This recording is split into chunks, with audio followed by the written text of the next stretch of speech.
नैनवा में गो तस्करी मामले को लेकर माहौल लगातार गर्माता जा रहा है। बजरंग दल और विश्व हिंदू परिषद के कार्यकर्ताओं ने दूसरे दिन भी नैनवा थाने के बाहर अर्धनग्न होकर धरना प्रदर्शन किया। कार्यकर्ताओं ने पुलिस प्रशासन के खिलाफ जमकर नारेबाजी करते हुए आरोपियों की जल्द गिरफ्तारी की मांग उठाई। बजरंग दल कोटा संभाग सह संयोजक लक्की चोपड़ा ने कहा कि या तो गोवंश तस्करी करने वालों को तुरंत गिरफ्तार किया जाए, नहीं तो हमें गिरफ्तार किया जाए। उन्होंने कहा कि बाछोला के भट्टों का नया गांव क्षेत्र में देर रात 21 गोवंशों की तस्करी का प्रयास किया गया था। उन्होंने बताया कि विश्व हिंदू परिषद और बजरंग दल के कार्यकर्ताओं की सतर्कता से गो तस्कर मौके से भाग खड़े हुए। पुलिस को सूचना देने के बावजूद समय पर कार्रवाई नहीं होने से आरोपी फरार हो गए। इसी घटना को लेकर संगठन के कार्यकर्ता लगातार दूसरे दिन भी धरने पर बैठे रहे। प्रदर्शनकारियों का कहना है कि जब तक आरोपियों की गिरफ्तारी नहीं होगी, आंदोलन जारी रहेगा। नैनवा थाने के बाहर जारी इस प्रदर्शन से क्षेत्र में राजनीतिक और सामाजिक हलचल तेज हो गई है। अब सबकी नजर पुलिस प्रशासन की अगली कार्रवाई पर टिकी हुई है। हम अभी मौजूद है नैनवा आदर्श पुलिस थाने के सामने और उस आदर्शता की मिसाल देखने को मिल रही है। अर्धनग्न धरना प्रदर्शन।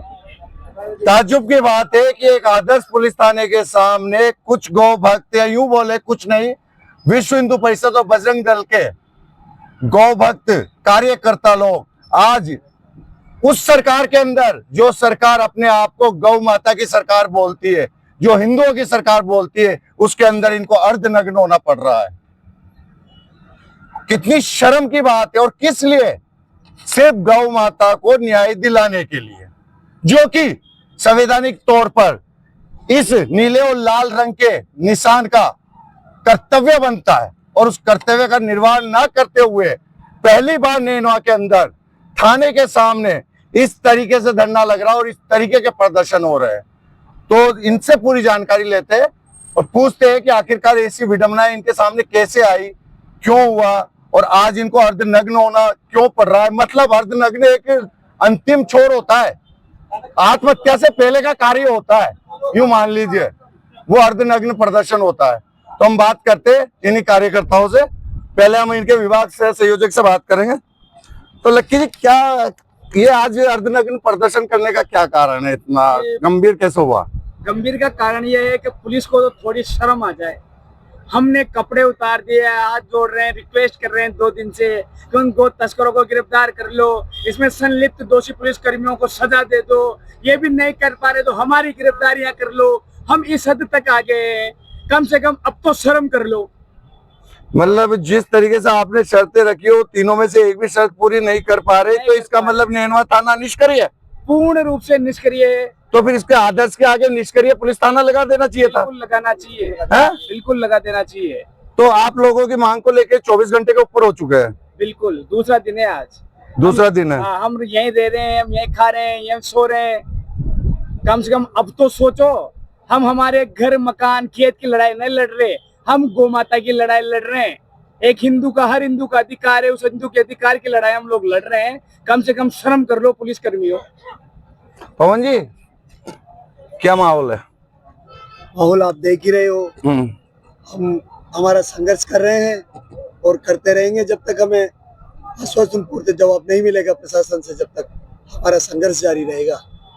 आपको दुख किस बात का है? दुख इस बात का है कि आपको अर्धनग्न होना पड़ा, या दुख इस बात का है कि ये हम जिसकी रक्षा के लिए खड़े हैं, जिसके नाम पे सरकार बन गई, उनके नुमाइंदों को इतना छोटा कार्य करने के लिए भी आप लोगों को 2 दिन 24 घंटे अंदर बैठना पड़ा।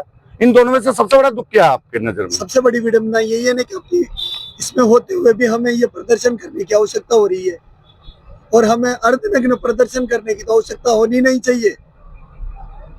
मतलब दोषी पुलिसकर्मी भी नहीं है, फिर इसका मतलब दोषी वो गौ तस्कर भी नहीं है ना? किसी नहीं है, फिर तो दोषी आप लोग हो जो आपको अर्धनग्न होना पड़ रहा है।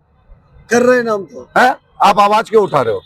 आवाज प्रशासन के लिए उठा रहे हैं ना। अभी तक कोई कार्रवाई क्यों नहीं की है? प्रशासन नाराज होता है ना सर? क्यों होता है? नाराज होता है, उसके सामने आवाज उठाते हैं तो नहीं होता है। होता है ना सर? नहीं, नाराज हो तो हो, मैं उससे फर्क नहीं पड़ता। हम तो हमारी आवाजें बुलंद करके संघर्ष कर रहे हैं। मुकदमे दर्ज करो, गिरफ्तार करो, जो करना है जो करो, लेकिन हम न्याय की मांग को लेकर के यहाँ बैठे हैं। हम बैठे रहेंगे, हमें न्याय चाहिए। कब तक बैठे रहेंगे सर? जब तक न्याय नहीं मिलेगा। जब तक न्याय नहीं मिलेगा। तीनों में से एक शर्त तो इनको माननी ही पड़ेगी। तीनों में से एक तो माननी पड़ेगी। तो स्पष्ट रूप से कहना है बजरंग दल के विभाग संयोजक का और प्रखंड के महामंत्रियों ना मंत्री जी का कि जब तक इन तीनों में से एक भी शर्त को नहीं मानते, हम यहाँ पर बैठे हुए हैं और बाकायदा बैठे हुए हैं। अब अर्धनग्न होना हो गया, आगे क्या होता है क्या नहीं होता है आगे अपडेट बताएगी। इसी के साथ हमारी बात को रखते हैं। जय हिंद, जय भारत।